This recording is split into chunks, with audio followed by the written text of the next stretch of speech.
Hello, everybody. Welcome back to this here tropical update for June 28th. We are still watching three areas in the Atlantic. We have Invest 95L located over the Gulf of Mexico, potential tropical cyclone Tune 200 miles away from Trinidad and Tobago, and an area of interest right behind potential tropical cyclone 2. Also, a vigorous wave off the coast of Africa this afternoon as well. Let's first talk about the impacts associated with these storms.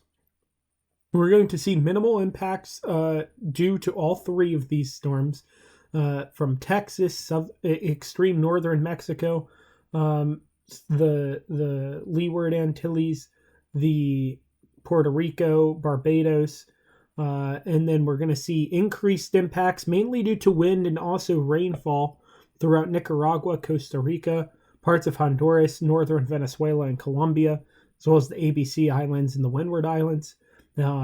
Also, some slightly higher rainfall amounts and perhaps even slightly higher wind amounts over Trinidad, Tobago, and portions of the Nicaraguan coast, mainly due to potential tropical cyclone 2. So as we can see here, up to moderate impacts expected, hurricane force winds, rainfall, and the like possible along the Nicaraguan coast.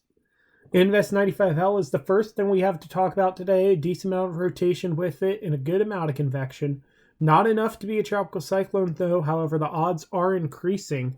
The National Hurricane Center now at a 40% chance of formation within the next 48 hours before it moves inland. There will be an aircraft in the storm tomorrow. I think two, actually. We'll see exactly what happens with this. A brief tropical depression could form and make landfall in Texas before things are all said and done. Potential tropical cyclone 2 zooming off to the races there.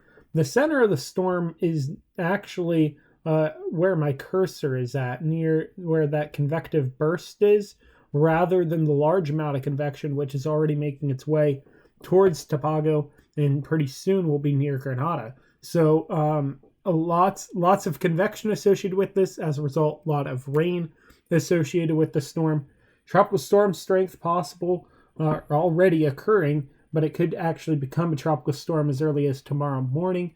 From there, moving just north of Venezuela and Colombia, perhaps making landfall on one or both of those areas, and could become a hurricane before making landfall in Nicaragua. But still, a lot to work out. If it moves a bit to the south, it won't develop because it's over land, and then we have to wait for it to get into the Eastern Caribbean, where it will likely form there. If not, if it stays to the north as they're currently expecting it to, it'll become a tropical storm.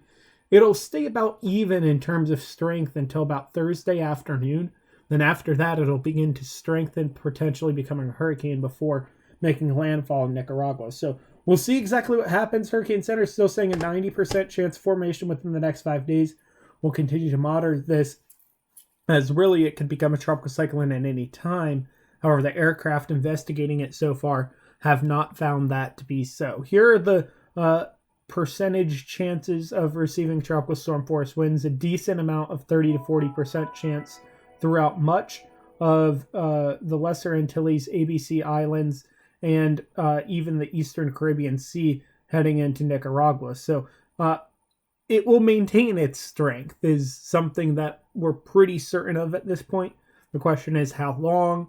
How far will it strengthen? How far south does it go? Because that heavily impacts how much the storm strengthens. The model's still showing about what they did yesterday, kind of all over the place. Could be at its strength it's at now for the rest of the 5 days, or it could become a Category 1 hurricane in about 3 or 4 days from now. So again, we'll have to wait and see what happens. That 3 to 4 days is when it's over the Eastern Caribbean, making its way towards Nicaragua. Could it cross the whole Central America and continue being a tropical cyclone once it's in the Eastern Pacific? I don't know. We'll find out, though. And really only time will tell with this one. We'll continue to monitor the latest from the Hurricane Center. We have an area of interest located about 45 degrees west, where that increased area of convection, that black and white there, that's the area of interest we're talking about. It's really nothing too impressive, and the Hurricane Center hasn't changed the odds on this yet. that's kind of all I have to say about that. Nothing too crazy. Model support decreasing on the GFS model. The GFS still bringing a hurricane or tropical storm into Nicaragua, and staying about the same with support in that system in the Gulf of Mexico, Invest 95L. The European model increasing support for Invest 95L, also maintaining its support for the wave behind potential Tropical Cyclone 2, making its way towards Puerto Rico and then the Bahamas, and also maintaining potential Tropical Cyclone 2, notably to the south of where the GFS is located, which means the storm stays weaker and doesn't become a hurricane. However, almost all of the models develop it again once it becomes, or once it enters the Pacific. So again, a lot to talk about today. Invest 95L, potential Tropical Cyclone 2 in an area of interest, all in the Atlantic. It's hurricane season, folks. It's the end of June, and so we're in for a wild ride, I'm sure. That's all for now. Chris Dixon, InfoWeather Catholic Media.